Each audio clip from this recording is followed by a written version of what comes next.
వాళ్ళ విగ్రహాలు వట్టివి, కళ్ళుండి చూడవు, చెవులుండి వినవు, నోరుండి మాట్లాడవు, ముక్కుండి వాసన చూడవు, చేతులుండి సాయపడవు, కాళ్ళుండి నడవు, వాళ్ళ విగ్రహాలు వట్టివి. అంటే వీళ్ళ దేవుడు ఇప్పుడు 2 చెక్క ముక్కల మీద ఏలాడుతూ ఉంటాడు కదా, ఆ చెక్క ముక్కల మీద ఏలాడేటప్పుడు నడుచుకుంటూ వచ్చేస్తాడు ఏంది, టింగ్ టింగ్ టింగ్ అంట చెక్క ముక్కలను బేస్ చేసుకుని నడుచుకుంటూ వచ్చేస్తాడా, మాట్లాడేస్తాడు వీళ్ళతో ఆ చెక్క ముక్కల మీద నుంచి, వాసన చూస్తాడా?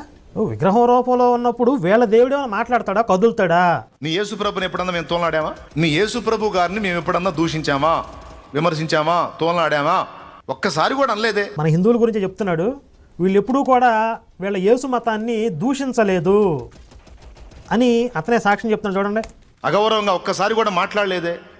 క్రిస్మస్ పండుగ రోజు మమ్మల్ని ఆహ్వానిస్తే మేము కూడా చక్కగా వచ్చి మీతో పాటు కూర్చున్నామే, కేక్ తిన్నావే, ఆ ప్రభు గారికి మేము కూడా దండం పెట్టుకొని వచ్చామే. కానీ మీరు మమ్మల్ని ఎగతాళి చేస్తారు, మా భక్తిని ఎగతాళి చేస్తారు, మేము ఆరాధించే వాటిని ఎగతాళి చేస్తారు. అట్లా చేయమని చెప్పింది బైబిల్.